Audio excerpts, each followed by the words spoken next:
ஆடியன்ஸை வெறுப்பேற்றுற மாதிரி ஒரு ரோல் பண்ணணும் அப்படின்னா அது நீங்கள் மட்டும்தான் சார் பெர்ஃபெக்டாக எல்லா படத்துலையும் பண்ணியிருக்கீங்க. ஒரு நடிகனுக்கு ஒரு அங்கீகாரம் வந்து மக்கள் வாயில அது மீன் சொல்லி வரும்போது அது என்னை ரொம்ப சந்தோஷமாக நான் ஃபீல் பண்ணுறேன். ரொம்ப கிரெடிட். அதனால தான் என்னோடய இன்ஸ்டாகிராமில் ஃபஸ்ட்டு அது இருக்கும் எப்போவுமே அந்த ஃபோட்டோஸு. சீன் வந்து அந்த ஸ்பாட்டில் வந்து எனக்கு சீனில் கொடுத்து நடிக்க சொன்னால் பண்ண மாட்டேன். அது எனக்கு பண்ண மாட்டேன். தியேட்டர்லேருந்து வந்தனால எனக்கு சீன் அவங்க முன்னாடியே கொடுத்துடணும். கிட்டத்தட்ட அமைதிப்படையை பார்க்க தான் பகான். அவன் சத்யராஜ் சார் இருக்கார் இல்லையா, லெஜண்ட். ஆனால் அவரை நம்ம ஃபாலோ பண்ணக்கூடாது. ஒரு ஆர்டிஸ்ட்டை எப்பயுமே எந்த ஒரு ஆர்டிஸ்ட்டும் இமிட்டேட் பண்ணி நடிக்கவே கூடாது. அது என்ன தெரியுமா, ஃபஸ்ட்டு ஸ்டெல்லு தெரியல சார். ஆக்சுவலி சினிமாவுக்கு ஒரு கனவு இருக்கு இல்லையா, நம்மளாம் உங்களை மாதிரி அந்த வயசில் வந்தது ஹீரோ ஆகணும்னு வந்தேன். வரிசை நிற்க வச்சாங்க. இந்த போலீஸ் ஸ்டேஷனில் இப்படி இருப்பாங்க இல்லை, ஒரு 7 பேர் இருப்பாங்கல்ல, அந்த மாதிரி நானும் நின்றுட்டு திடீர்னு பார்த்துட்டு அங்கேருந்து கௌதமன் சார் வந்தார். ஓச்சனே நம்ம முத்து ஓகே தலை நீ வாங்க அப்படின்னு அவங்க அந்த பொண்ணு அப்படின்னு பார்க்குறேன். அந்த வயசு அந்த மாதிரி. ஆனால் அங்கே போயிட்டு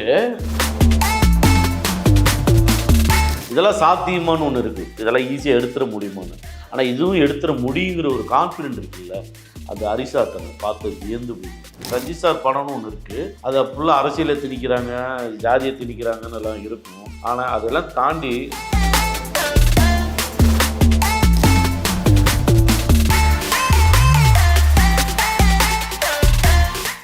சார் வணக்கம். வணக்கம். ஸோ நீங்கள் வர்றீங்க அப்படிங்கிறதுனாலே எனக்கு உங்களை பற்றி நிறைய மீம்ஸ் எல்லாம் இந்த சோஷியல் மீடியாவில் பார்த்துருக்கேன் சார். ஸோ டக்குன்னு ஒரு மீம் வந்து இப்போ நான் உங்ககிட்ட காட்டுறேன். ஸோ அது பார்த்ததும் உங்களுக்கு என்ன தோணுது அப்படின்னு சொல்லுங்கள் சார். இது பாருங்க சார், இதில் என்ன போட்டிருக்காங்க அப்படின்னா, ஆடியன்ஸை வெறுப்பேற்றுற மாதிரி ஒரு ரோல் பண்ணணும் அப்படின்னா அது நீங்கள் மட்டும்தான் சார் பெர்ஃபெக்டாக எல்லா படத்துலையும் பண்ணியிருக்கீங்க அப்படின்னு அதில் ஒவ்வொரு படமாக சொல்லியிருக்காங்க சார். மகானில் அந்த நாணம் கேரக்டரு, சார்பேட்டாவில் அந்த தனிகா கேரக்டர், தேவாரம் பேட்டை அப்படின்னு சொல்லி ஒவ்வொரு படத்துலையும் இந்த ஆடியன்ஸை வெறுப்பேற்றுற மாதிரி ஒரு நடிப்பு நடிக்கிறீங்களா சார்? உங்களை பார்த்தாலே ஒரு வெறுப்பாகிற மாதிரி ஒரு நடிப்பு. அது எப்படி சார்? அது ஒரு பாசிட்டிவாக எல்லோரும் பாராட்டி போட்டிருக்காங்க. ஸோ அது எப்படி சார் உங்களால் முடியுது? அது ரொம்ப கரெக்டாக அமையுது அது ஸ்கிரிப்டு. இப்போ வெறுப்பாக திட்டுறாங்க அதெல்லாம் பார்க்கும்போது எனக்கான கிரெடிட்டாக தான் பார்க்குறேன் நான். அந்த அளவுக்கு ஜனங்க மத்தியில் அது பேர் வாங்கிடுச்சு. அந்த 3 படமும் எனக்கு ரொம்ப முக்கியமான படம். என் இன்ஸ்டாகிராமில் கவரில் அதுதான் பக்கத்தில் ஃபஸ்ட்டு பின் பண்ணி வச்சுருப்பேன், ட்விட்டர்லேயும் சரி. ஏன்னா எனக்கு ரொம்ப ஒரு நடிகனுக்கு ஒரு அங்கீகாரம் வந்து மக்கள் வாயில அது மீன் சொல்லி வரும்போது அது என்னை ரொம்ப சந்தோஷமாக நான் ஃபீல் பண்ணுறேன். ரொம்ப கிரெடிட். அதனால தான் என்னோடய இன்ஸ்டாகிராமில் ஃபஸ்ட்டு அது இருக்கும் எப்போவுமே அந்த ஃபோட்டோஸு. அது வந்து நீ அடுத்து நான் வந்தாலும் அடுத்தடுத்த படத்தில் வந்து அதையும் ஆட் பண்ணி அது எனக்கு ஒரு ஃபேன்ஸ் தான் அனுப்புனாங்க. அது எனக்கு அனுப்புனது எனக்கு ரொம்ப பிடிச்சிருந்துச்சி. வெறுப்பேற்றுமை இதெல்லாம் சப்ப மேட்ரு இப்போ நான் பார்த்துக்கிறேன் அப்படின்னு. என்னென்னா ஒரு ஸ்கிரிப்டு வந்து நமக்கு வருது, அதை வந்து அதுக்கு வந்து முகம் சுளிக்கிற மாதிரி ஒரு கேரக்டர் இருந்தாலும் ஒரு நடிப்பு தான். அது ஜனங்களுக்கு தெரியுது, ஒரு ஆக்டிங்ஸ். நிஜ லைஃப்பில் அவன் இருக்க மாட்டான், அந்த மாதிரி பர்சன் கிடையாது. நான் வந்து ஷூட் முடிச்சுட்டு என் ஃபேமிலியோட நான் வந்து அழகான ஒரு லைஃப்பை, எனக்கு 2 குழந்தைங்க, மனைவி, அழகான ஒரு லைஃப் வாழ்ந்துன்னுக்கிறேன். பட் சினிமாவை நடிக்கும்போது அந்த கேரக்டரைசேஷன் இருக்கு இல்லையா, முடிஞ்ச வரைக்கும் 100% நம்மளை போட முடியுமா தெரியாது. நல்லா படிச்சுட்டு போய் எக்ஸாம் எழுதுகிறோம், மார்க்கு டீச்சர் கொடுக்குற மார்க்கு தான். அந்த மாதிரி தான் டேரக்டர் வந்து நம்ம ப்ரிப்பேர் பண்ணிட்டு நம்ம போகும்போது ஒவ்வொரு ஷாட்டுக்கும் நான் எக்ஸாம் ப்ரிப்பரோடு தான் போவேன்.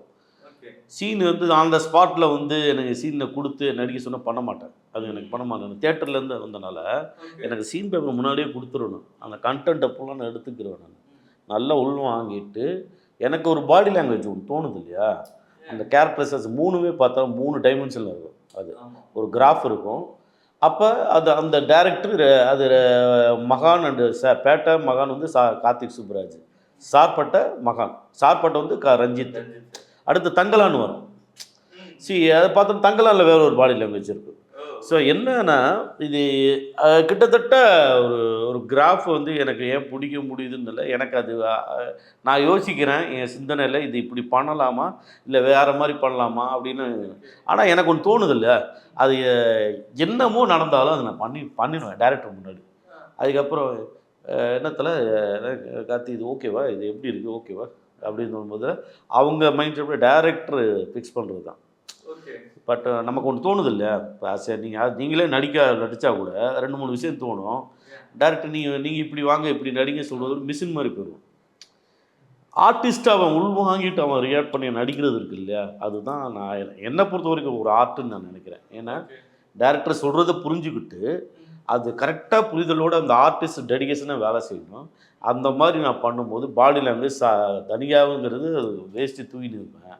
ஒரு மினிஸ்டரு மகானில் பண்ணும்போது அது ஜாலியாக அவங்கள போச்சுட்டு சிரிக்கிறது, அந்த மாதிரி ரொம்ப குசும்பு கிட்டத்தட்ட அமைதிப்படை பாகம் தான் மகான். அவன் சத்யராஜ் சார் இருக்கார் இல்லையா, லெஜண்ட். ஆனால் அவரை நம்ம ஃபாலோ பண்ணக்கூடாது. ஒரு ஆர்டிஸ்ட்டை எப்பயுமே எந்த ஒரு ஆர்டிஸ்ட்டும் இமிட்டேட் பண்ணி நடிக்கவே கூடாது. நமக்கான தனித்துவம் ஒரு அடையாளம் இருக்கணும். அந்த அடையாளத்தை எப்படி மக்கள்கிட்ட நம்ம கொண்டு போய் சுவாரஸ்யமாக போகணும், ரசிக்க ஆரம்பிச்சிட்டாங்கல்ல. இப்போ நிறைய மீம்ஸ் வருது. இப்போ அடுத்து தங்கலானுக்கு ஒரு மீம்ஸ் வரும், மேபி ரத்தனத்துக்கு கூட வர வாய்ப்பு இருக்குது. ஏன்னா நம்ம அந்த ஸ்பேஸ் நம்ம கொடுக்குறது, இயக்குனர் கொடுக்குறது நம்ம சரியாக பயன்படுத்திக்கிறதுல ரொம்ப கிளியராக இருக்கேன். அது வந்து ரொம்ப அந்த யார் எனக்கு இது பண்ணாங்கன்னு தெரியாது. பட் அவங்களுக்கு திரும்ப திரும்ப பல இடங்களில் இதை நிறைய பேர் என்கிட்ட சொல்லியிருக்காங்க. ஆடியன்ஸாக சொல்லியிருக்காங்க, டைரக்டர்னு சொல்லியிருக்காங்க, இது ரொம்ப நல்லா இருக்குது உனக்கு அப்படின்னு. அப்போ இந்த இடத்துக்கு வந்து இந்த இடம் வர்றதுக்கு இது நம்மளால தான் முடியும்னு இல்லை, எனக்கு அப்புறம் வருவான். நிறைய பேர் இருக்காங்க, நிறைய நடிகர்கள் இருக்காங்க, எல்லாம் வருவாங்க. ஆனால் எனக்கு கொடுக்குற அந்த சாப்பாட்டை நல்ல திருப்தியாக நான் பயன்படுத்திக்கிட்டேன், அவ்வளோதான். அடுத்ததாக ஒன்று சார், சார் நீங்கள் இப்படி இந்த எந்திரிச்சு பார்க்குற ஒரு லுக் இருக்குல்ல சார், இது வந்து பேட்டா இல்லை சார், இந்த எந்திரிச்சு நீங்கள் ஒரு லுக் ஒன்று கொடுப்பீங்கல்ல சார், குனிஞ்சுட்டே பார்க்குற மாதிரி ஒரு லுக்கு. இது வந்து பேட்டை, மகான், சார்பேட்டா பரம்பரை மூணுலேயுமே இந்த மாதிரி சிமிலரான ஒரு லுக்கு வந்து கொடுத்துருப்பீங்க. இவர் எந்திரிச்சு இப்படி பார்த்தாலே எல்லாரையும் மிரட்டிடுறாரா அப்படின்ற மாதிரி. இது உங்களுக்கே உண்டான ஒரு பாடி லாங்குவேஜ் தான். முதல்ல இருக்கிற அதையும் கேட்கணும். அது என்ன தெரியுமா, ஃபஸ்ட்டு ஸ்டில்லு இது தெரியலையே சார், இது திரும்பி காட்டுங்க. மேலே ஒன்று இருக்குல்ல, அது என்னன்னு பாருங்க, அது நான் தான். வேட்டையாடு விளையாடு. ஆக்சுவலி சினிமாவுக்கு ஒரு கனவு இருக்கு இல்லையா, நம்மளாம் உங்களை மாதிரி அந்த வயசில் வந்தது ஹீரோ ஆகணும்னு வந்தேன். சினிமா ஹீரோ ஆகணும், உடம்பு ஸ்பிட்டாக வச்சுக்கின்னு கூத்துப்பட்டில் இருக்கும்போது அந்த வேட்டையாடு விளையாடு அந்த இது பார்த்தீங்கன்னா அது வந்து அடையாளமே தெரியாம இல்லை, நான் தான் யோசிச்சு பார்த்துக்கிட்டு இருக்கேன். நீங்கள் மறந்துட்டீங்க, நான் நினைவு விட்டுறேன். என்னன்னா அது ஒரு பெரிய சுவாரஸ்யம். கூத்துப்பட்டில் இருக்கும்போது எனக்கு ரூம் வாடகை கட்ட முடியல, சர்வேல் பிரச்சனை இருக்குது. எனக்கு 2-3 மாதம் ஹவுஸ் ஓனர் ஹாஸ்பிட்டல் சீட்டில் தான் தங்கியிருந்தேன். 400 ரூபா இந்த வாடகை. அப்போ 400 ரூபா, ஆமாம் 400, 450 ரூபான்னு வச்சுங்க. அதுவே நம்மளால கட்ட முடியாது. ஆமாம், நான் சொல்கிறது அந்த படம் வரும்போது இது அந்த டைமில் 3 மாதம் கட்டல. அப்போ அது என்னென்னா கிட்டத்தட்ட அது ஆக்சுவலி இந்த ஷேரிங்கில் தான் இருந்தேன், அதுக்குனால தான் 450 ரூபா. அதனால் கட்ட முடியல சொன்னோன்னா, இந்த மாதிரி ரிச் பாய்ஸ் கேரக்டர் ஒன்று இருக்குது அப்படின்னா அதெல்லாம் பண்ணலாமா வேண்டாமா யோசிச்சேன். எனக்கு முதல்ல இப்போ கடன் பிரச்சனை அவ்வளோ இது பண்ணுவோம் அப்படின்னு சொல்லிட்டு அப்போ கௌதமன் சார் பீக்கு. அப்போ வந்து வேட்டையாடு விளையாடல நான் போட்டு ஜிம் பாய்ஸ்லாம் நிற்கிற இடத்துல ரிச் பாய்ஸ் மாதிரி அதுவும் 10 பேர் வரும்னு சொன்னால உத்தாரா தான் மாடல் கோஆர்டினேட்டர், கௌதம் மேனன் சாருடைய சிஸ்டர். அவங்கள போய் மீட் பண்ணோன்னா ஃபோட்டோ பார்த்துட்டு நீங்கள் வாங்க ஷூட்டுக்கு அப்படின்னு கூப்பிட்டு போனாங்க. திடீர்னு பார்த்தா அந்த கேங்ஸ்டர் ஒருத்தர் வரல அன்றைக்கி ஸ்பாட்டில். அந்த கேங்ஸ்டர் ஒரு கரெக்டான ஆள், மேபி கௌதம் மேனன் சார் நினச்ச மாதிரி அந்த கேரக்டரைசேஷன் ஒருத்தர் வேணும், அது இல்லை. திடீர்னு இது ரிச் பாய்ஸில் யாராக இருக்காங்களா பார்த்து இனி ஒரு கேர்ள்ஸ்கிட்ட உட்கார வச்சுட்டு ஒரு சரக்கு வச்சுட்டு அந்த அந்த கக்கு சாங்க்கு அது அப்படி தான் இருந்தேன். நம்மகிட்ட ஒரு அழகான பொண்ணு உட்காந்துச்சு அப்படியே பேசிக்கிட்டு அப்படின்னு.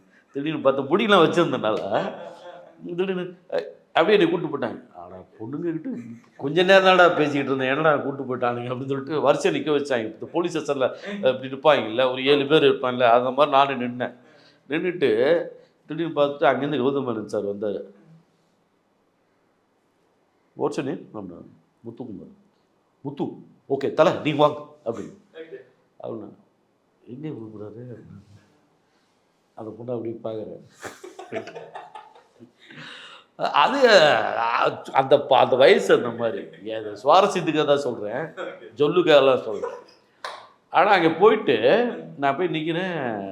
நீங்கள் தான் இந்த கேங்ஸ்டர் லீட்ரு, இங்கே வருவார் சார், வருவார் ஷூட் பண்ண வருவார், நீங்கள் சுட போவீங்க, டப்புன்னு உங்களுக்கு சுட்டுருவாங்க. இதான் பாட்டை ரசிக்கிறீங்க. அப்படிதான் இந்த சீன் சொல்லும்போது நமக்கு வந்து இல்லை டைலாக் எதாவது இருக்கா அப்படின்னு அசிஸ்டண்ட்டை சார் பாட்டு சார் இதில் டைலாக்லாம் வராது சார். ஓ சரிங்க சார் சொல்லிட்டு நான் அப்பயே வந்து எனக்கு அது அந்த டைமில் அது பெரிய நான் பலமுறை வேட்டையாடு விளையாடு படம் விட்டு இந்த சீன் இந்த சாங்காகவே நான் போய் படம் பார்த்தேன். இது அனுபவம். அந்த இதை நான் பண்ணி முடிச்சிட்டேன். ஸோ ஏன் இதை சொல்ல வரேன்னா இதுக்கு ஒரு பினிஷிங் ஒன்று வைக்கிறேன். ஏன்னா இது நடந்துச்சு. இதுக்கப்புறம் வந்து கௌதமன் சார் எங்கே பார்க்குறேன், ரத்னம் ஷூட்டிங்கில் பார்க்குறேன். ரத்னம் ஷூட்டிங்கில் அவர் நடிச்சு நிற்கிறார். பஞ்சாயத்து சீனில் நான் இங்கே உட்காந்து நிற்கிறேன். இந்த சமுத்திரகனியனை அண்ணன் கேரக்டர் முரளி சர்மா சார் எல்லாரும் பிரியா பவானி சங்கர் விஷால் சார்லாம் இருக்காங்க. பெரிய ஒரு சீன். நான் வந்து அப்படியே உட்காந்து பஞ்சாயத்து சீனில் அப்போ நடிச்சுக்கும்போது நானே வாலண்டியர் சார் எப்படி இருக்குங்க சார், நம்ம தூங்குவோம் சார், உங்கள் டைரக்ஷனில் வேட்டையாடு விளையாடு பண்ணேன், அவங்க ப்ரொடக்ஷனில் நான் வெப்பம் படத்தில் நாளைக்கு பிரதராக பண்ணேன் அப்படின்னு. தலைவா உங்களை எனக்கு தெரியும் தலைவா, சூப்பராக போயிட்டுருக்கீங்க, நல்லா பண்ணிகிட்ருக்கீங்க, சார்பட்ட மகான்லாம் பார்த்தேன், பேட்டெல்லாம் பார்த்தேன், சூப்பராக இருந்துச்சு, வேறு லெவலு. நம்ம அடுத்து பண்ணும்போது நம்ம யோசிப்போம், நம்ம நிச்சயமாக நீங்கள் வாங்க நம்ம ஒர்க் பண்ணுவோம் அப்படின்னு சொன்னார். அப்போ நான் மறந்துட்டார்னு நினச்சேன். பட் அவர் அதை நினைவு வச்சுருக்காரு. அது பெரிய தேங்க்ஸ் இந்த நேரத்தில் நான் கௌதமன் சார் சொல்லணும். ஏன்னா அது அது ஃபஸ்ட் டைம் அந்த ஒரு வாய்ப்பு. நான் ஒரு ரூம் ரெண்ட்டு கட்டிடலான்னு சொல்லிட்டு தான் நான் அப்படி போனது. மேபி வேட்டையாடு விளையாடு பண்ணனால தான் மேபி வெப்பம் பண்ணியிருக்கலாம்னு தோணுது. வெப்பமில் வந்து அஞ்சனா அலிகான் டைரக்டர் வந்து அதில் அசோசியேட்டாக இருந்திருக்காங்க. அதனால் எப்படியோ ஒரு கனெக்ட் ஆகுது இல்லை. நம்ம ஒரு படம் ஏதோ ஒன்று போவோம், நம்ம லைஃப் தலையெழுத்தே மாற்றும். திடீர்னு ஏதோ ஒன்று மாறும், அங்கே எங்கே சேஞ்ச் வச்சு. அதுக்கப்புறம் சார்பட்டிக்கு வரேன், இந்த குனிஞ்சு நின்று பார்க்குறேன் இல்லையா, அது மீம்ஸு பஸ்லலாம் வச்சுருந்தானுங்க. அது மீம்ஸு அது என்னென்னா மேட்ச்சு தோத்துருவானா, டேய் கண்ணு மட்டும் காட்டுறா, அது உள்ளே அப்படி இப்படி டைலாக்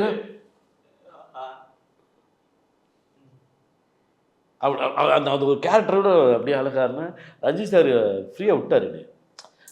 அவர் தனியாக எனக்குன்னு ஒரு கேமரா வச்சு அவரை ஃபாலோ பண்ணுங்க, முத்துக்குமாரை மட்டும் ஃபாலோ பண்ணுறதுக்கு ஒரு கேமரா வச்சுருந்தார். எனக்கு கேமரா முன்னாடி இருக்குது. முன்னாடி அந்த படத்தில் சார்பட்டில் பார்த்தோன்னா சுற்றி க்ரௌடு எல்லாருமே நடிப்போம். ஆனால் எனக்கு ஷார்ட் இருக்கான்னு தெரியாது. ஆனால் அந்த கேரக்டரில் நடிச்சுட்டு தான் இருப்பேன். பின்னாடி பேக்ரவுண்டில் பார்த்தோன்னா சுவாரஸ்யமாக இருக்கும்.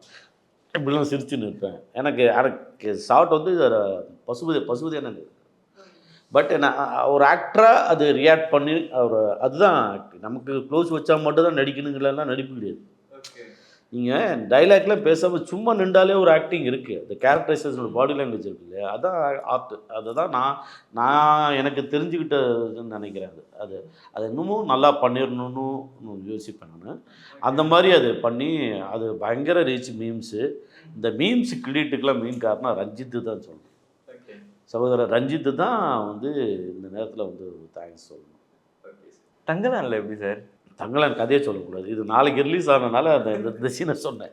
நீ அழகாக போட்டு வாங்க எனக்கு தெரியுது. இதை நான் சொன்னேன்னா அதுக்கப்புறம் எனக்கு ரஞ்சித் சார்கிட்ட எனக்கு செம்ம இது இருக்குங்க. அது ஆனால் நிஜமாக சொல்கிறேன், எழுதி வச்சுங்க. தங்கலான் ஒரு மிகச்சிறந்த முக்கியமான படம், தமிழ் சினிமாவிலும் முக்கியமான படமாக இருக்கும். தமிழ் சினிமாவுக்கு மட்டுமல்ல, நம்ம இந்தியன் சினிமாவோட பெருமையை தங்கலான் உலக தரத்துக்கு கொண்டு போகிறதுக்கான ஒரு முக்கியமான படமாக இருக்கும். இது பல இன்டர்வியூவில் நான் சொல்லியிருக்கேன், இப்போவும் நான் சொல்கிறேன். ஏன்னா ரொம்ப முக்கியமான ஒரு படமாக இருக்கும். அதுக்குள்ளே நீ எப்படி பார்த்தாலும் ரஞ்சித் சார் படம்னு ஒன்று இருக்குது. அதை ஃபுல்லாக அரசியலை திணிக்கிறாங்க, ஜாதியை திணிக்கிறாங்கன்னு எல்லாம் இருக்கும் நினைப்பீங்க. ஆனால் அதெல்லாம் தாண்டி இந்த ஆர்ட்டு, ஒரு ஆக்டரு, அந்த சுற்றி இருக்க கண்டென்ட்டு, ஒரு ப்ளே இருக்குல்ல, அழகான பிஹேவியர்னு ஒரு கேரக்டரைசேஷன், ஒவ்வொரு கேரக்டரும் எல்லாருமே உழைச்சிருக்கும். இந்த படத்தில் எல்லா cost and crew total team ஒட்டு மூலக்கான அசிஸ்டன்ட் டைரக்டரு, அசிஸ்டன்ட் கேமராமேன், டேரக்டரும் எல்லாருமே. ஏன்னா சார்பட்டில் பண்ண ரஞ்சித் சாருக்கும் தங்கலானுக்கும் நிறைய வித்தியாசம் இருக்குது. சார்பட்டில் பயங்கர ஆக்ரோஷமாக ஒரு மாதிரி அப்படி இருந்தார். ஆனால் தங்கலானில் ரொம்ப சாஃப்டாக, ஏன்னா நிறைய குழந்தைங்கள்லாம் நடிக்குது இந்த படத்தில். அப்போ ரொம்ப அவர் ஹேண்டில் பண்ணார். அந்த ஆர்டிஸ்ட்டை எப்படி ஹேண்டில் பண்ணணும், குழந்தைகள்கிட்ட எப்படி ஹேண்டில் பண்ணணும், இந்த குரூட்டை எப்படி ஹேண்டில் பண்ணும் ரொம்ப ஒரு வாரம் பொறுமையாக அவர் என்ன தேவையோ அது வர்ற வரைக்கும் அழகாக. அதே மாதிரி ஃபாரின்லேருந்து ஒரு ஆக்டர் வந்தார், அவர்கிட்டையும் கரெக்டாக ஹேண்டில் பண்ணி எல்லாருமே ஒட்டு மொத்தமான எல்லாருடைய உழைப்பு அதில் இருக்குது. அவுட் வரும்போது தெரியும். மேபி அதில் மீம்ஸ் கூட இருக்கும், எனக்கு கேரண்டியாக சொல்கிறேன். மீம்ஸ் ரெடியாக இருக்குது, ஜனங்களில் ரெடியாக இருக்கு. சார்பட்டில் பார்த்தா அந்த மீம்ஸு தங்களால இருக்கும். நான் நம்புகிறேன், நீங்கள் நம்புங்க. வெயிட் பண்ணிட்டு இருக்கோம் சார். எனக்கு இப்போவே நீங்கள் பேசுனதெல்லாம் பார்க்கும்போது ஒரு ஹைப் ஒன்று கொடுத்த மாதிரி தான் இருக்குது படத்துக்கு. நீ எப்படியெல்லாம் இருக்க போகுது அப்படின்னு சொல்லிட்டு. சினிமா ஃபேன்ஸ் எல்லாருக்குமே உங்களோட அந்த வில்லத்தனத்தை பார்த்து எல்லாருக்குமே உங்கள் மேலே ரொம்ப பிடிக்கும் சார். அதை தாண்டி வீட்டில் இருக்க ஃபேமிலி எல்லாரோட மனசுலையும் போய் இடம் பிடிச்சது இந்த குக் வித் கோமாளி அப்படின்ற ஒரு ஷோ மூலமாக. ஸோ இப்போது இந்த குக் வித் கோமாளி அதோட ரெஸ்பான்ஸு, அதுக்கு கிடைச்ச வரவேற்பு இப்போ யோசிச்சு பார்க்கும்போது எப்படி சார் இருக்கும்? அது ஆக்சுவலி நான் பண்ணவே கூடாது, டிவி பக்கம்லாம் வேண்டான்னு நிராகரிச்சது ஒன்று இருக்குல்ல, அப்படி தான் நான் நினச்சது. வீட்டில் சொல்லும்போது பல மேலே இதுவும் சொல்லிட்டேன். நான் ரிப்பீட்டடாக அதை சொல்கிறேன்னு முகம் சொல்லிக்க வேண்டாம். நீங்கள் கேட்ட கேள்விக்கு அந்த பதில் நான் சொல்லி ஆகணும். ஏன்னா மீண்டும் மீண்டும் நான் சொல்கிற ஒரே விஷயம், அந்த ப்ரோக்ராம் போகிற மிக முக்கிய காரணம் என் மனைவி தான். அவங்க ஒரு குக் வித் கோமாளி ஷோ பார்க்குறாங்க அப்படிங்கிறதுலாம் எனக்கு தெரியாது. வீட்டுக்கு போனால் ஏதோ ஷோ பார்த்துட்ருக்கோம், டிவி பார்த்துட்ருப்பான்னு நினச்சிட்ருக்கேன். ஆனால் உள்ளே போய் டோட்டலாகவே நீங்கள் சொன்னீங்கல்ல ஃபஸ்ட்டு அந்த மீம்ஸில் இந்த மோஸ்ட் இரிட்டேட் ஆக்டர் முத்துக்குமார்னு, அது உடஞ்சி முத்துக்குமார் அண்ணன் அப்படிங்கிற ஒரு பதிவு வெளியில் வரும்போது அது அழகாக வந்தது. அதுவும் அங்கே பார்த்தா அங்கே நான் நடிக்கலை, நானாக தான் இருந்தேன். இப்போ மட்டும் நான் வர்றதுக்கு முன்னாடி ஒரு முகம் இருக்கும்ல, என்னடா ஒரு பலாப்பழம் மாதிரி என்ன மாதிரி பாரு அப்படின்னு பழகி பார்த்தா தான் தெரியும், பேசி பார்த்தா தான் தெரியும். ஏன்னா என் குணாதிசயம் மனசில் பட்டது இங்கே என்ன தோணுதோ அதுதான் பேசுவேன் நான். ஆனால் அந்த ஷோவில் போயிட்டு நானாக இருந்தேன், அதுக்கான ஒர்க் பண்ணேன். ஆனால் நிஜமாக அந்த ஷோ போனதுக்கப்புறம் நல்லா சமைக்கவும் கற்றுக்கிட்டேன். ஆமாம், அது நிஜமாக நான் ஷூட்டிங்லன்னா வீட்டில் என் பிள்ளைகளுக்கு வீட்டில் எல்லாத்தையும் சமைச்சு கொடுப்பேன். அது ஒரு ஆர்ட்டு தான் அது கூட. ஆனால் அங்கே போனால் ஒரு கரெக்டான ஒரு பக்குவம். பட்டு சார்ட்டும் சரி, தாமு சார்ட்டும் சரி, அவங்களுடைய எக்ஸ்பீரியன்ஸில் சின்ன இந்த ஆட் பண்ணலாம் சொல்லும்போது கேட்டுக்கலாம். ஏன்னா அதில் வல்லமையான அவங்கெல்லாம் செஃப் ரொம்ப அவங்களுக்கு தெரியும் என்னென்ன ஃபுட்டுக்கு என்னென்ன எப்படி இந்த மசாலா சேர்க்கணும். நம்ம நடிக்கும்போது இம்ப்ரூவைஸ் பண்ணுறோம் இல்லையா, அவங்க சமைக்கும்போது ஒரு இம்ப்ரூவைஸ் பண்ணுவாங்க. அதை வச்சுட்டு நமக்கு சொல்லி கொடுப்பாங்கல்ல. டீச்சர் ஸ்டூடெண்ட் மாதிரி தான் அதில் நான் எடுத்துக்கிட்டேன். நான் ஸ்டூடெண்ட்டு தான். குக் வித் செஃப் முன்னாடி ஒரு டிஷ் நான் பண்ணி கொடுக்கும்போது நான் ஸ்டூடெண்ட்டாக இருந்து என் டீச்சருக்கு நான் கொடுக்குறேன். அவங்க பார்ப்பாங்க, பார்த்துட்டு என்னென்னா கூத்துப்பட்டலே அதே தாங்க. அது எங்கள் முத்தம் சாருக்கு முன்னாடி அவர் டீச்சர், நான் ஸ்டூடெண்ட்டு. நான் நடிக்கும்போது அவங்களுக்கு எப்படி பல தரப்பட்டு நடிக்கும்போது அவங்க என்ன இது பண்ணுறாங்க, எப்போயுமே நம்ம தான் இங்கே அப்படின்னு இல்லாமல் நமக்கு மேலே ஒருத்தருப்பாங்க, ரெஸ்பான்ஸ் மரியாதை இருக்கணும். அந்த மாதிரி தான் எனக்கு செஃப் அவங்க மேலே இன்றைக்கும் அவங்க மேலே மிகப்பெரிய ஒரு மரியாதை இருக்குது. வெளியில் வந்தோடனே நல்ல பேரும் புகழும் கிடைச்சது. ஆனால் இப்போ அடுத்த சீசன் வேறு ஸ்டார்ட் பண்ண போகிறாங்க. இதில் ரொம்ப ஷாக்கிங்கான விஷயம் என்னது அப்படின்னா, இதுக்கு முன்னாடி இருந்த டீம் இதில் இல்லை, ஃபுல்லாகவே ஒரு புது டீம் தான் குக் வித் கோமாளியே டைரக்ட் பண்ண போகிறாங்க. ஸோ வெங்கடேஷ் பட் சாரும் அதுலேருந்து வெளியே போயிட்டாரு அப்படின்ற ஒரு நியூஸும் வந்துருச்சு சார். இதெல்லாம் நீங்கள் பார்த்ததுக்கப்புறம் எப்படி இருந்துச்சு? ஆமாம், எனக்கு பெரிய அதிர்ச்சியாக இருந்தது முதல்ல. இப்போ ஆக்சுவலி அவங்க பண்ணலை, மீடியா மிஷன் பண்ணலை. ஆமாம், வேற ஒரு டீம் பண்ணுறாங்க. அந்த டீம் எனக்கு தெரியாது.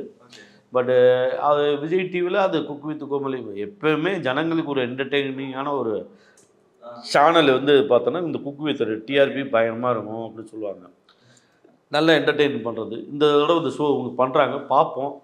எனக்கு பட்டு சார் இருப்பார்னு நினச்சேன், அவர் இல்லை. அவர் இல்லாதனால எனக்கு தெரியல. அவங்க அடுத்து மாதம்பட்டி ரங்கராஜ் சார் தான் செஃப். எனக்கு அவர் தெரியும், மாதம்பட்டி ரங்கராஜ் சார் நான் பேசியிருக்கேன். அவர் சமைச்சு கொடுத்த அந்த பிரியாணியும் சாப்பிட்ருக்கேன். அவர் அதான் சொன்னேன், அவர் பயங்கரமான. என் ஃப்ரெண்டு உடைய வெட்டிங்கு போய் சாப்பிடும்போது யார் ஃபுட்டு யார் குக்கு மிரண்டு போயிருந்துங்க. ஏன்னா அவ்வளோ நல்ல பிரமாதமான ரங்கராஜ் சாருடைய மாதம்பட்டி ரங்கராஜ்னால் அவங்க பெரிய கோயம்புத்தூரில் சொல்லுவாங்க. இன்றைக்கி அது நல்ல ஸ்ப்ரெட் ஆகிடுச்சு. இண்டஸ்ட்ரியிலே ஏதோ ஒரு பார்ட்டி ஒரு செலிப்ரேஷன் விருந்துன்னா அவர் தான் நிற்கிறார். ஸோ எனக்கு அப்போ அவர் ஜட்ஜாக வந்திருக்காரு.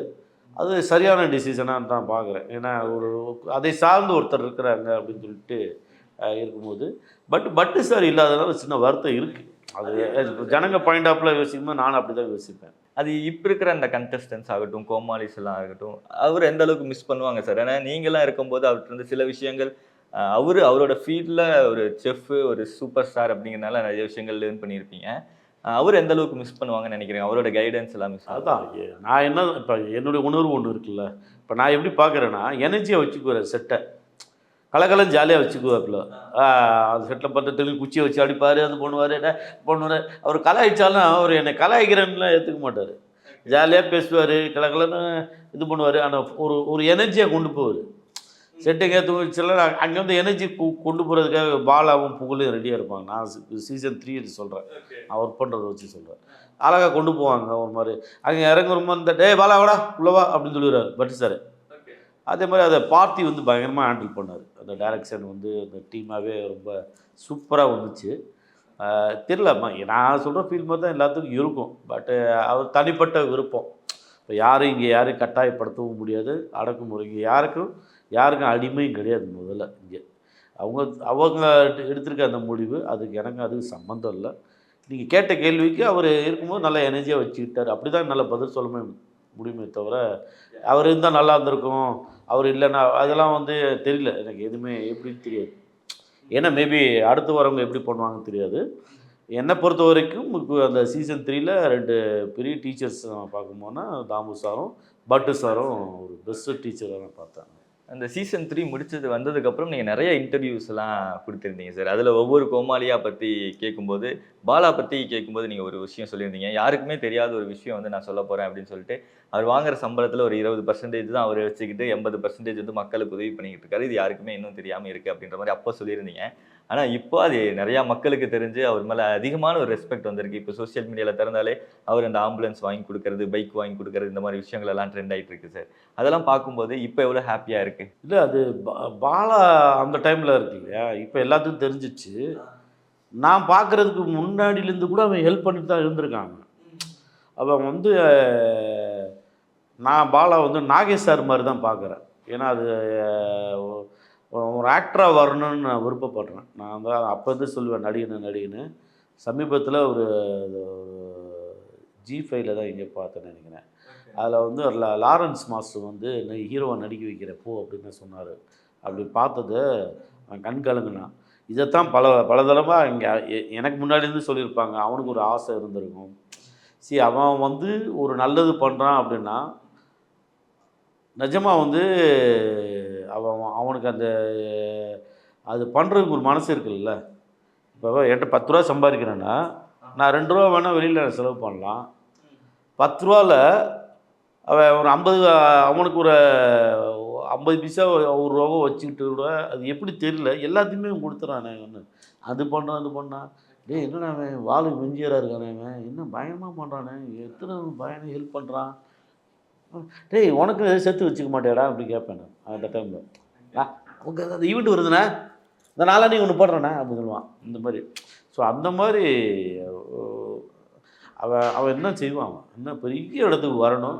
என் நம்பி பாலாவுக்கு வந்து இந்த நேரத்தில் வாழ்த்துக்களோட பாலா, நீ சினிமாவில் ஹீரோவாக போகிற.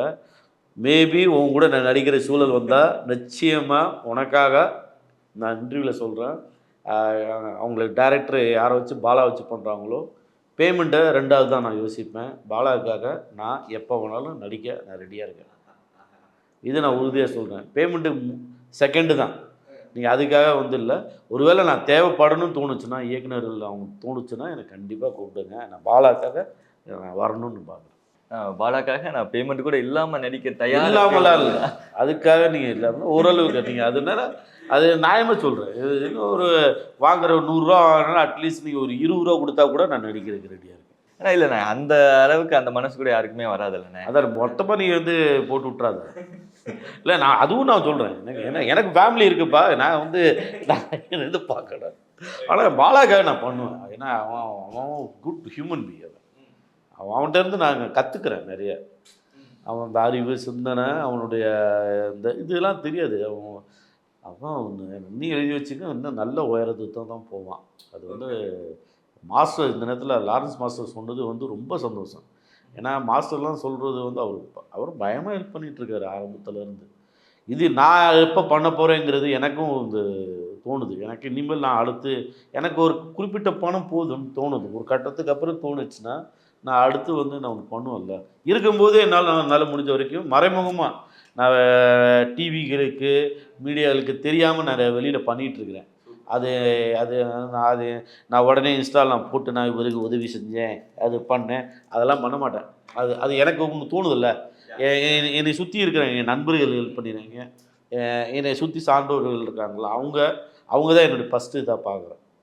என்னை நம்பி என் கூட வரான், என் ஃப்ரெண்டு வரான், என் நண்பன் வரான் அப்படின்னா, என்னை சுற்றி இருக்க டிரைவர்களும் நான் வச்சுக்கல, ஃப்ரெண்டாக தான் வச்சுக்கிறேன் எல்லாமே. என்னை சுற்றி இருக்கிறவங்க அவங்களுக்கு என்ன, எனக்கு அப்புறம் வந்து அவங்களுக்கு நான் சப்போர்ட் பண்ணணும் விரும்புகிறேன். நான் அதுதான் பார்ப்பேன். உங்களோட லைஃப்பில் அக்கா எவ்வளோ சப்போர்ட்டிவாக இருந்திருக்காங்க அப்படிங்கிறத நிறையா இடத்துல சொல்லியிருக்கீங்கண்ணே.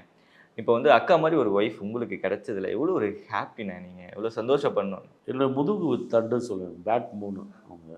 அவங்க வந்து என் வாழ்க்கையை மாற்றிட்டாங்க. இதுக்கு பிஃபோராக இருந்த முத்துக்குமார் திரையுலகத்தில் பேட்டெல்லாம் பண்ணுறதுக்கு முன்னாடியிலேருந்து நான் எப்படி இருந்த ஒரு முகம் இருக்குல்ல, எனக்குள்ளே பல முகங்கள் இருந்திருக்கு. இந்த முத்துக்குமாருக்கு உங்களுக்கு தெரிஞ்சிருக்கும், இந்த முகம் தெரியும்ல, பல முகத்தை பார்த்தது வந்து என் மனைவி மட்டும்தான். நிஜமாக சொல்கிறேன், என் தம்பி பார்த்துருக்கான், தம்பி இல்லை, இறந்துட்டான். அதுக்கப்புறம் வந்து என் மனைவி தான் என்னுடைய எல்லா முகத்தையும் பார்த்து இன்றைக்கி நான் எப்படி இருக்குங்கிறது அதுக்கு காரணமும் அவங்க தான். எனக்கு 2 குழந்தை பிறந்தனால டோட்டலாக என் வாழ்க்கையே வந்து நான் மாற்றினேன். பிள்ளைகளுக்காக வாழணும், நல்ல குடும்பம், அவங்கள நல்லபடியாக பார்த்துக்கணும். ஏன்னா அது எமோஷனல் ஆகிடுவேன் மறுபடியும் அதே கேட்டிங்கன்னா. எனக்கு என்ன because I love you so much my wife. Thanks and sorry எதுக்காக சொல்லணும் அப்படின்னா எதுக்கு சொல்லுவீங்க அக்காவுக்கு? ஒரு தேங்க்ஸ் அண்ட் ஒரு சாரி. நன்றி, என்னை கல்யாணம் பண்ணிக்கிட்டதுக்கு நன்றி.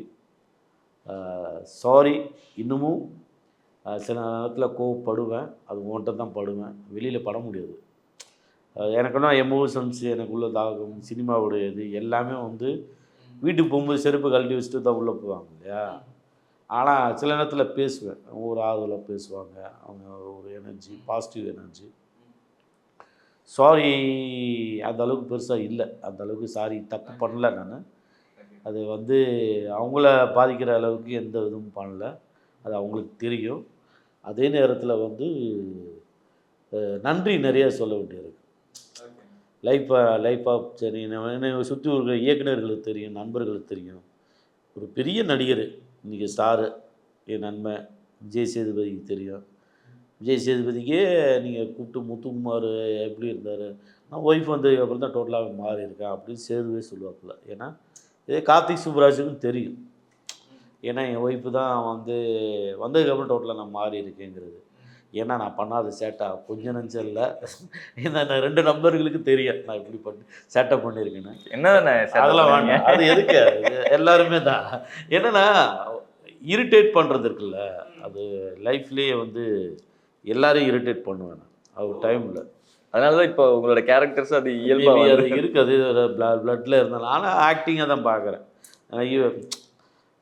எல்லாருமே அப்போ ஒரு லைஃப் இருக்குல்லம்மா. இப்போ யார் தான் கோவப்படாத ஆள் இருக்காங்க சொல்லு? இருக்கு, எல்லா குணாதிசையும் ஒரு மனுஷனுக்கு இருக்கும். நான் கொஞ்சம் எஸ்ட்ரீமாக போயிட்டேன், அவ்வளோதான். சரி, அது வேண்டாம், எதுக்கு. தங்கலான் பற்றி சொல்லிட்டீங்க. அடுத்தது சார்பேட்டா பரம்பரை 2 ஒன்று இருக்குது. சூர்யா 44 வந்து கார்த்திக் சுப்ராஜ் அண்ணா இயக்குறாரு. ஸோ அதில் ஏதாவது நீங்கள் ஒரு பார்ட்டாக இருக்கீங்களா? அதை பற்றி ஏதாவது ஒரு 2 படத்தை பற்றி ஏதாவது அப்டேட் சொல்லிட்டு. தங்கலான் வந்து ஜூனில் வரும்னு சொல்லியிருக்காங்க. எல்லாரும் மாதிரி நானும் பயங்கரமாக எதிர்பார்த்துட்டு இருக்கிறேன். அது வந்தால் நிற்கும், எல்லா இடத்துலையும் ரொம்ப எதிர்பார்த்துட்ருக்கேன். சூர்யா 44 நண்பர் கார்த்திக் சுப்ராஜுக்கு பயங்கரமான அடுத்த படம். பயங்கரமாக அவரும் ஒர்க் பண்ணி வச்சுருக்காரு. அது தெரியல, அது இன்னும் உங்களுக்கு சரியான ஒரு அறிவிப்பு வரும். அது அதிகாரப்பூர்வமான ஒரு அறிவிப்பு இருக்குல்ல, அது ப்ரொடக்ஷன் சைடில் இருந்தாலும் அது டைரக்டரே சொல்லுவார். ரத்னம் ரிலீஸ் ஆக போகுது, அதில் நீங்களும் ஒரு பார்ட்டாக இருக்கீங்க. ஹரி சாரோட டைரக்ஷனில் அந்த படம் வந்து தயாராகிருக்கு. ஸோ ட்ரெய்லர்லாம் பார்க்கும்போது ஃபுல்லாக ஹரி சாருக்கே உண்டான அந்த ஆக்ஷன் பேக்கடான ஒரு படமாக இருக்கும் அப்படின்னு சொல்லி தெரிய வருது சார். இதில் நீங்களும் ஒரு பார்ட்டாக இருக்கிறது எவ்வளோ ஹாப்பி, ரொம்ப மகிழ்ச்சியான ஒரு விஷயம். ஏன்னா ஹரி சார் ஒரு படங்கள் ரோட்டை நான் பார்த்துருந்துக்கிறேன். ஆனால் இவர்கள் சில டைரக்டர்லாம் ஒர்க் பண்ணணும்னு தோணுது இல்லையா, அந்த மாதிரி வகையில் நான் இவர்கிட்ட ஒர்க் பண்ணும்போது பெரிய அனுபவம் கிடைச்சது எனக்கு. ஹரி சார்கிட்ட நான் ஒர்க் பண்ணும்போது ஒரு ஆன் த ஸ்பாட்டில் ஆக்டர் வந்து ஸ்பீடாக பண்ணணுங்கிறது, அவர் எனர்ஜி, அவர் எடுக்கிற ஃபாஸ்ட்டாக அவர் எடுக்கக்கூடிய காட்சிகளும் சரி, அவர் ஒரு நாளைக்கு வந்து எத்தனை சீன் இருந்தாலும் அது வந்து வாங்கின்னு அதுக்கு அடாப்ட் ஆகிற ஒரு மனநிலை இருக்குல்ல, சொல்லிவிடுவார் இன்றைக்கி இவ்வளோ எடுக்க போகிறேன். அதே மாதிரி நிறைய இட நிறைய வந்து ஆர்டிஸ்ட் இருக்கும் அந்த காம்பினேஷனில் பண்ணும்போது. நான் அதில் வில்லன் கேரக்டர் பண்ணியிருக்கேன். 3 வில்லன் படத்தில், 3 வில்லனில் நானும் ஒரு வில்லனாக பண்ணியிருக்கேன். அது வந்து ரொம்ப நல்லா வந்திருக்கு. அவுட்டாக ஒர்க் பண்ணும்போது மிகச்சிறந்த ஒரு அனுபவமாக இருந்தது. இந்த வாய்ப்பு எனக்கு கொடுத்தது வந்து ஸ்டோன் பெஞ்ச் டீமுக்கு தான் நன்றி சொல்லணும். கார்த்திக் சுப்புராஜ், கார்த்திக் சந்தானம், கல்யாண், அலங்கார் பாண்டியன், இவங்க எல்லாருமே ஸ்டோன் பெஞ்சோட டீம் தான். அவங்களுக்கு தேங்க்ஸ் பண்ண இந்த நேரத்தில். இந்த நல்ல ப்ராஜெக்டில் நானும் இருக்கிறதுல பெருமகிழ்ச்சி.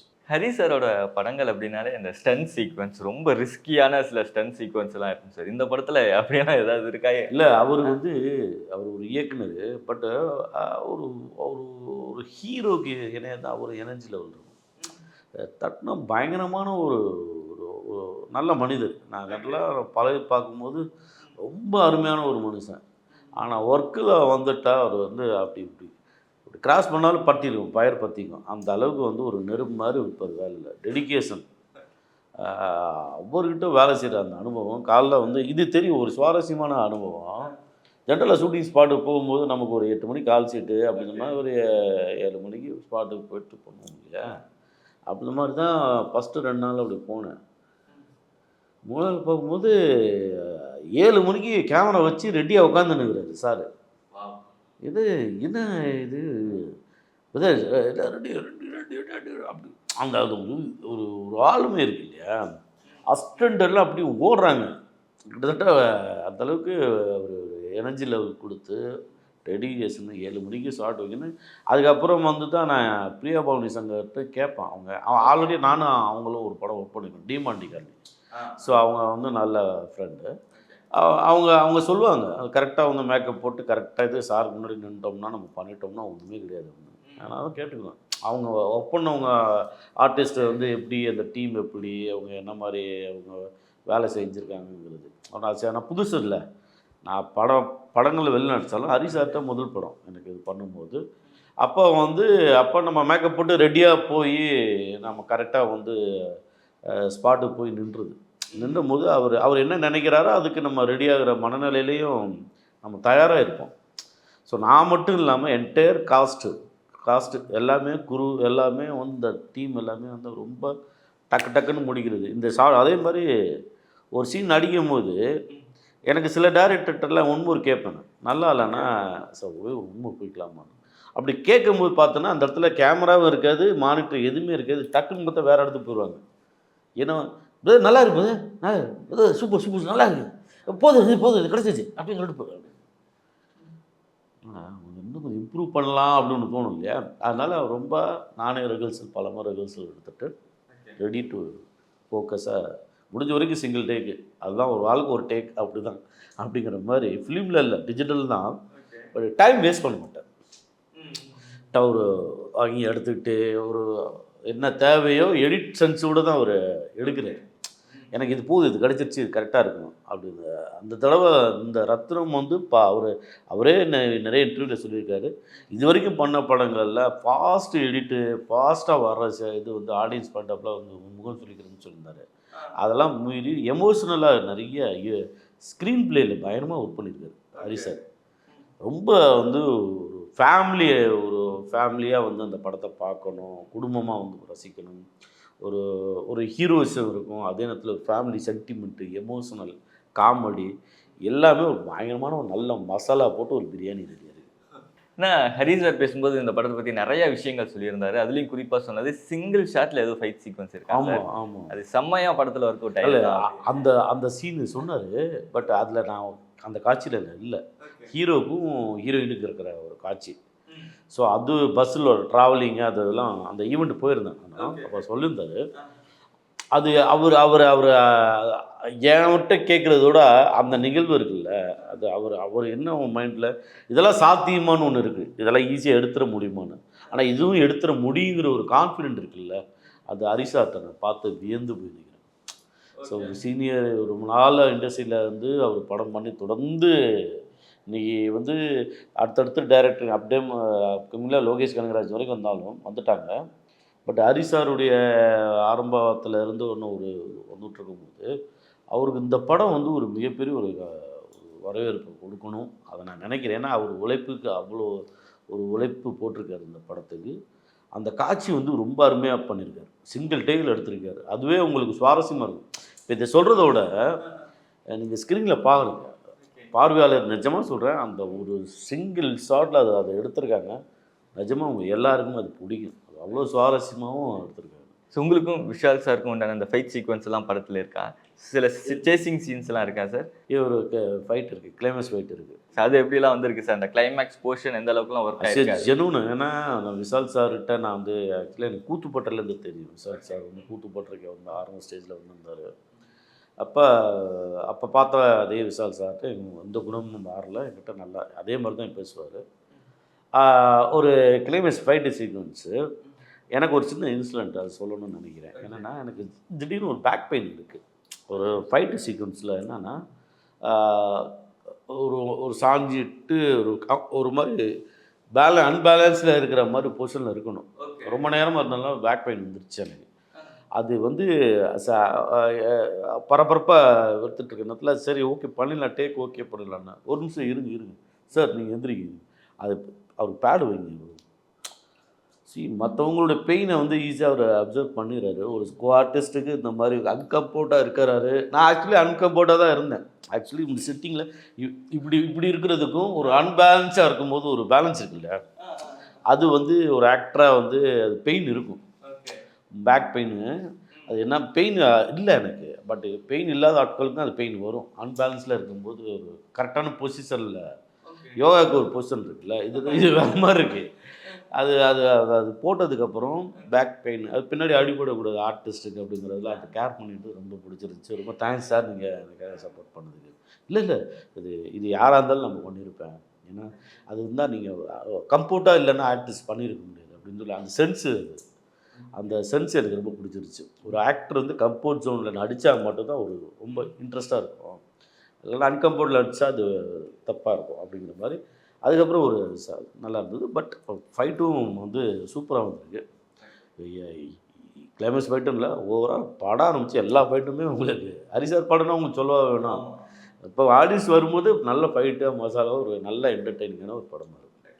வெயிட் பண்ணிட்டு இருக்கேன் அடுத்தடுத்த ப்ராஜெக்ட்ஸ்க்கெல்லாம் எப்படி வரப்போகுது எல்லாத்துக்குமே. ஸோ எல்லாமே மிகப்பெரிய ஒரு ஹிட்டாக வாழ்த்துக்கள். ரொம்ப ரொம்ப நன்றி. நான் நிறைய விஷயங்கள் ஷேர் நிறைய இப்போ அடுத்து வெப் சீரிஸ் நிறையா பண்ணியிருக்கேன். வெப் சீரிஸுங்க இப்போ ஸ்னேக் அண்ட் லேடர்ஸ்ன்னு சொல்லி ஜூன் மாதம் தான் ரிலீஸ் ஆகுது. ஸோ ப்ராஜெக்ட் இப்போ அடுத்த ஒரு மலையாள படம் ஒன்று சைன் பண்ணியிருக்கேன். ஸோ அது போதும் நல்லபடியாக ஆண்டவன் முடியத்தில் இயற்கை அருளில் ரொம்ப அழகாக போயிட்டுருக்கு. நன்றி.